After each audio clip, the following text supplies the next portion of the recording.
नमो राघवाय। हम लोग नक्षत्र ज्योतिष केंद्र में बैठे हुए हैं और नक्षत्र ज्योतिष केंद्र के आचार्य पंडित धनंजय पांडे जी से पूछते हैं कि कुंभ का अर्थ क्या है और कुंभ का महात्म्य क्या है। आचार्य जी। नमो राघवाय। आज बहुत ही हम भाग्यशाली हैं कि ऐसे सुंदर विषय पर चर्चा करने को प्राप्त हुआ है।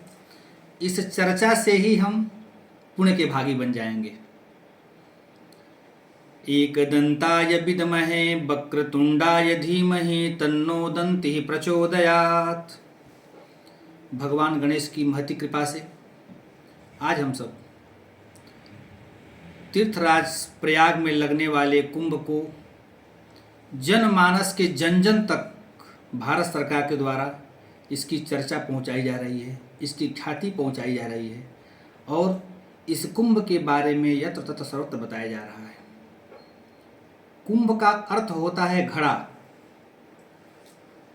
घड़े में किसी चीज को संभालना, एकत्रित करना, संग्रह करना।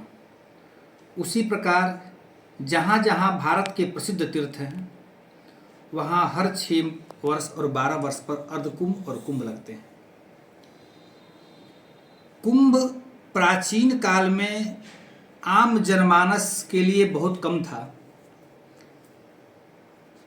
पूरे भारत के प्रसिद्ध विद्वानों के एकत्रित होने का एक मुख्य घड़ा था।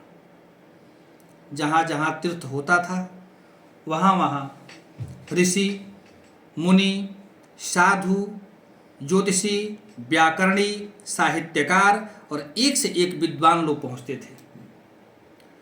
तीर्थों में ही हर व्यक्ति ने अपने 12 वर्ष के जीवन काल में क्या उपलब्धि प्राप्त की है उसी विषय पर भगवान विष्णु और माँ गंगा को साक्षी मान करके और वहाँ पे शास्त्रार्थ और चर्चाएं होती थी।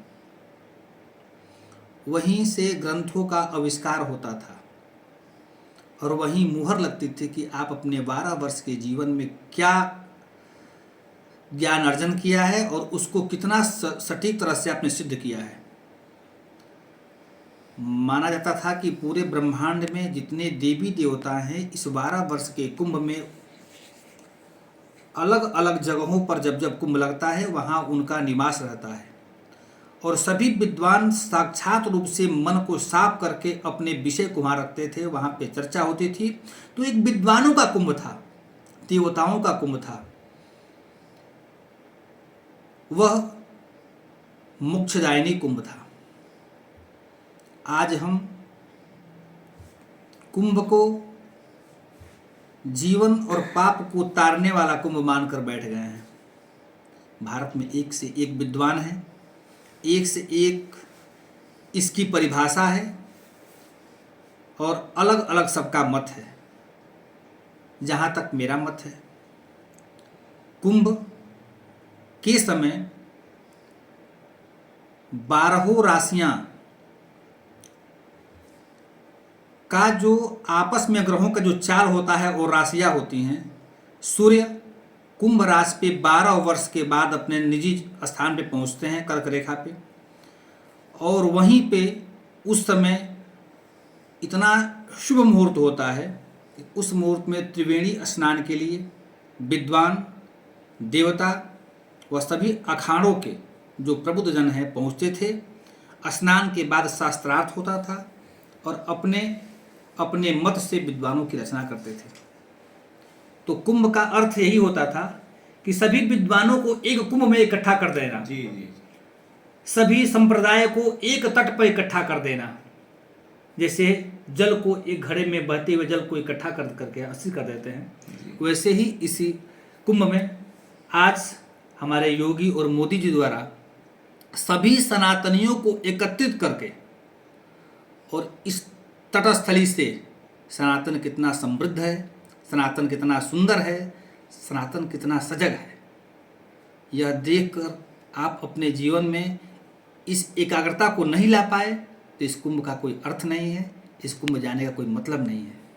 यह कुंभ सनातन की समृद्धि, सनातन की एकता और सनातन की शक्ति का प्रदर्शन है, और इसी में आप अपने आप को, पापों को धुलकर मोक्ष को पा सकते हैं, अपने अंदर अज्ञानता को दूर करके ज्ञान को प्राप्त कर सकते हैं। यही कुंभ है। जी।